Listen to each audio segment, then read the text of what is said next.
Hello guys, welcome to Control Your Tech Solutions. My name is Rahul Sharma और आज मैं आपको बताऊंगा एक SAP के फॉर्म के बारे में कि एक प्रोडक्ट फॉर्म कैसे बनाया जाता है, उसके लिए हमें कौन सी टेक्नोलॉजी का यूज़ कर सकते हैं और क्या क्या रिसोर्सेज से हमने इसे बिल्ड किया है। वीडियो शुरू करने से पहले अगर आपने हमारे चैनल को सब्सक्राइब नहीं किया है तो must subscribe and give your true feedbacks. And if you want to know about our organization and what is SAP business, then you can catch our videos. Links are already mentioned in the description. तो चलिए video शुरू करते हैं। जैसा कि आप देख सकते हैं, ये हमारी आइटम्स का पेज है जिसे हमने नाम दिया है ऑल प्रोडक्ट्स, जो कि हमने एक फॉर्म के थ्रू ऐड किया है जिसका नाम है आइटम मास्टर। आज हम सिर्फ ऐड और आइटम्स कैसे लिस्ट करी गई हैं सिर्फ वो जानेंगे। देन अगली वीडियो में मैं आपको एडिट आइटम, डिलीट आइटम्स और एज वेल एज पेजिनेशंस के बारे में भी बताऊंगा, जिससे कि एक CRUD ऑपरेशन फॉर्मेट SAP में कैसे इम्प्लीमेंट हुआ जाता है वो आपको पता लग जाएगा, तो आप अपने हिसाब से भी इम्प्लीमेंट कर सकते हैं। तो पहले हम स्टार्ट करेंगे हमारे ऑल प्रोडक्ट के पेज से।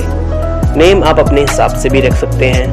तो जैसा कि आप यहाँ देख सकते हैं, यहाँ एक टेबल है जिसमें कुछ फील्ड्स हैं like select, serial number, SKU ID, SKU description, item code, category और स्टेटस और एक्शन बटन, एडिट और डिलीट, जिसके बारे हम बाद में डिस्कस करेंगे।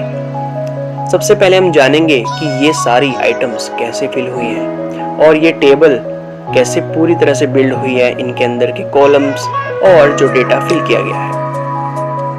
तो अगर आपने रिएक्ट को प्रैक्टिकली इम्प्लीमेंट किया है तो आपको पता होगा यूज इफेक्ट रिएक्ट हुक के बारे में, जो कि एक पेज के रेंडर होने के बाद चलता है।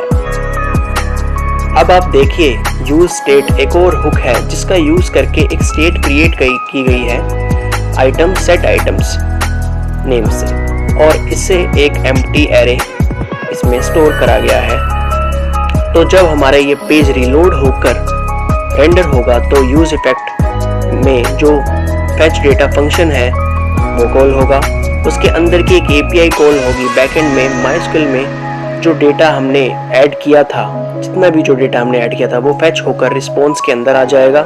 देन उसे हम सेट कर देंगे आइटम स्टेट में। अभी के लिए बीच में जो स्टार्ट इंडेक्स और जो एंड इंडेक्स का जो भी प्रोसेस हो रखा है उसे आप इग्नोर कीजिए, बस आप ये समझ लीजिए कि आइटम सेट हो चुकी है। अब जब नीचे जो आइटम सेट हो चुकी हैं, फैच हुआ डेटा आ गया है हमारे पास आइटम्स के अंदर। अगर आप चाहे तो इसे कंसोल लॉग भी करा सकते हैं अपने सेटिस्फेक्शन के लिए कि डेटा आ गया है कि नहीं आ गया है, या रिस्पॉन्स ट्रू है कि नहीं ट्रू है। अब हमारा डेटा जब सेट हो चुका है तो हम अब इसे टेबल में फिल करेंगे। उसके लिए हम एक एरे ऑफ ऑब्जेक्ट लेंगे, उसमें कुछ कॉलम्स डिफाइन करेंगे। देन उन कॉलम्स के अंदर उनका टाइटल, डेटा इंडेक्स और उनकी स्टाइलिंग, जैसे मैंने यहाँ सेंटर में अलाइनमेंट कर रखी है, तो आप अपने हिसाब से भी कर सकते हैं। अब मैंने यहाँ पर एंट डिज़ाइन से टेबल उठाई है। आप डेटा टेबल या मैन्युअली भी कर सकते हैं, आप अपने हिसाब से देख सकते हैं। अब आपके पास कॉलम्स और डेटा है तो अब सिर्फ रिटर्न में एक टेबल डालिए एंट्री की और उसमें कुछ पैरामीटर्स डालिए, जैसे डेटा सोर्स जो फैच हुई आइटम्स आई थी और कॉलम्स वाला एरे, और आपकी टेबल क्रिएट हो जाएगी। इसी के साथ आपका CRUD में से रीड प्रोसेस कंप्लीट हो जाएगा। आप अपनी टेबल को प्रॉपरली UI बेस में देख सकते हैं।